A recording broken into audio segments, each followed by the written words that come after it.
एक दिन की बात है। एक किसान अपने खेत के पास स्थित अनाज की कोठी में काम कर रहा था। काम के दौरान उसकी घड़ी कहीं खो गई। वह घड़ी उसके पिता द्वारा उसे उपहार में दी गई थी। इस कारण उससे उसका भावनात्मक लगाव था। उसने वह घड़ी ढूंढने की बहुत कोशिश की, कोठी का हर कोना छान मारा, लेकिन घड़ी नहीं मिली। हताश होकर वह कोठी से बाहर आ गया।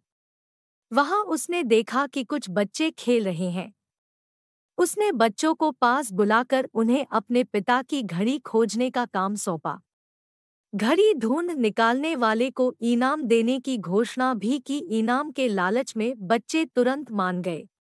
कोठी के अंदर जाकर बच्चे घड़ी की खोज में लग गए।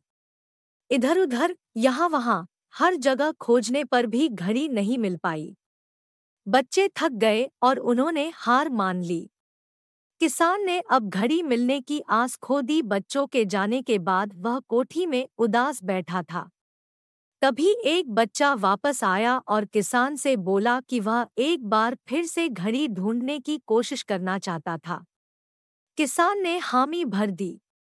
बच्चा कोठी के भीतर गया और कुछ ही देर में बाहर आ गया। उसके हाथ में किसान की घड़ी थी।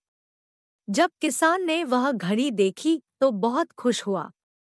उसे आश्चर्य हुआ कि जिस घड़ी को ढूंढने में सब नाकामयाब रहे, उसे उस बच्चे ने कैसे ढूंढ निकाला।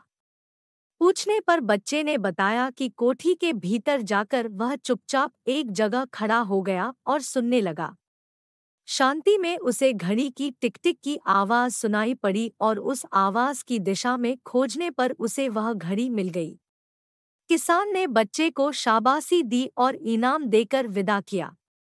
सीख: शांति हमारे मन और मस्तिष्क को एकाग्र करती है और यह एकाग्र मन स्थिति जीवन की दिशा निर्धारित करने में सहायक है।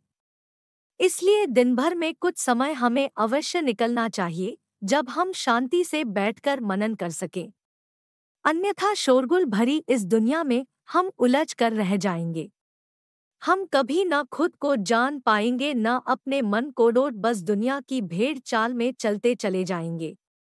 जब आँख खुलगी तो बस पछतावा होगा कि जीवन की ये दिशा हमने कैसे निर्धारित कर ली। हम चाहते तो कुछ और थे, जबकि वास्तव में हमने तो वही किया जो दुनिया ने कहा। अपने मन की बात सुनने का तो हमने समय ही नहीं निकाला।